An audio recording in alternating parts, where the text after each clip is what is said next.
I had to say I wasn't. We were down 23-12 coming out of the half. Like I really didn't feel any sense of like helplessness. I didn't feel like we were gonna lose the game. I just thought like sooner or later something's gonna click because it kind of happens. Happened a few times this season. Yeah. It's just kind of like it's expected that sooner or later something's gonna fire off, and it did. So.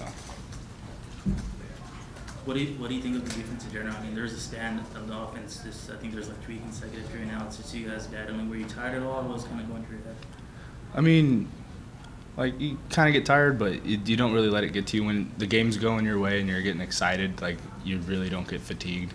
You get a lot more tired when their big plays are happening and stuff. So when things are going your way, you're just more energetic. So I think the defense really grew off stopping them a few times. So yeah. What was it like to watch just that the bizarre kicking game? The fact that they had 3 kicks blocked, just 1 field goal and 2 extra points and stuff like that. Like, how do you guys react like that as a team? What do you say to your kickers? Yeah, it's really frustrating when that happens. Mm-hmm. Sometimes it's his fault. Sometimes it's the line's fault. It changes every time, but you just kind of have to let it go. You don't tell him anything about it. You don't say get it together. You just let him. It's more of a mental thing with the kicker, so you just let them go be them. They go do their thing, recoup, and you just got to go out and do your thing again. You just got to keep going. Quinn, does it change anything, I guess, on offense, just how you guys strategize in a game, knowing that the kicker might or might not make a field goal? Like, you don't have that reliability as an option. Yeah, the only thing that really changes is, Coach Toledo asked Coach Long if we're going to have 2 downs to try to get a first down, so it might change the play call a little bit to try to get half the yards back. We try to get more 2-point plays in a week just in preparation if the kicking game doesn't go well, that we're going to have to maybe attempt more 2-point conversions than most teams would. So you said you practice more 2-point plays in a week? Has that happened more frequently in the last couple of weeks, or has it been pretty much standard throughout the season? More throughout the last couple of weeks. Usually you just have 1, maybe 2 2-point plays, and now we're getting up to having about 3 that we could run. When looking back at the game, I mean, how do you think you did? I mean, your interception you threw, that was obviously a great play by their corner, but overall, I mean, how do you think you did?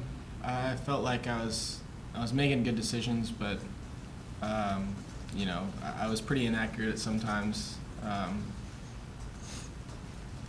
felt like as an offense we started clicking at different times, and every time that we started to complete a few passes, I felt like it got rolling, but when we'd come out and we'd go 3-and-out, I just felt like we just kind of sputtered a little bit.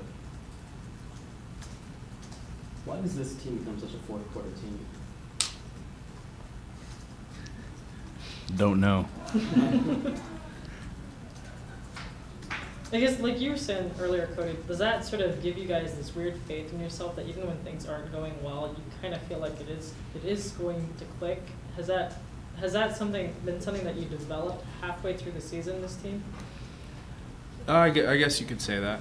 It's more of just like we have faith in each other, that the defense has faith in the offense has faith in the defense that they'll get it done, and it's shown out to be true the last few games. So. And I guess, how do you guys go into this game at Hawaii? Like Coach was saying, it's sort of like a vacation atmosphere, but you're not there for vacation. Plus, they're winless. How do you ensure that you don't overlook this team, given the fact that you seem to have played better against better teams and not quite as well against not so good teams this year? Basically, you don't look at anything that has to do with them being like losing all their games. You look at you have to look deeper into it, because every game they played really well, and like all the scores are close. They came back on Fresno. Pretty much everybody they've lost to has been about by a touchdown. Like they're a good football team. They play well at home. For Adam or Quinn, they're Hawaii. At home it seems like they're a different team. I mean, based off their defense and what you guys have seen early on, and now still early on in the week, what do they kind of do on defense that might cause you guys some trouble? I think at home, they're real fired up. They play very hard. They're passionate defense, and they keep the games close. They stay in it at home, so we have to come out there and we have to score early. We can't come out and struggle like we have in previous away games. We need to come out and perform well at the beginning. Sort of just keep them from gaining momentum. Yeah, because they get fired up and they like playing in front of their home crowd, and they play well against teams there. They play them tough, so we can't struggle. We got to get it going from the start. Cody, has there been like a tangible improvement in the play of your cornerbacks in the last few games? You know, just in how that marries with the defensive line and how effectively you guys pass rush. Like, what have you kind of noticed from them, JJ and King? I think everybody's gotten better. Like, we've had significantly better pressure on the quarterback against Fresno and San Jose, giving the DBs a lot less of a window to have to cover. And when they have that nice window that we give them, they do outstanding. So it works. It works both ways. Like I said before, it's like we have to do well getting to the quarterback. We have to do well with the coverage, and it works out pretty well. Cody, Rocky was hinting that perhaps the one thing you got to watch out for is that human cannonball they're going to be firing at you. What are you going to do about that guy? Oh, he's pretty good. You just gotta match his physicality. I mean, you gotta fight fire with fire. So if he comes at you hard, you gotta come out harder. Yeah, he was describing that when they played Navy, he'd get past one guy and then leave three guys wasted on the field as he plowed through them. Mhm. So obviously tackling will be key, I guess. It'll be key. Yeah, we'll see. We'll see what happens. We'll see what happens in the second half. You'd like a challenge like that? Oh yeah, it's always fun. Wait, you said in the second half. Are you guys going to pick it up in the second half again? No, we're just gonna.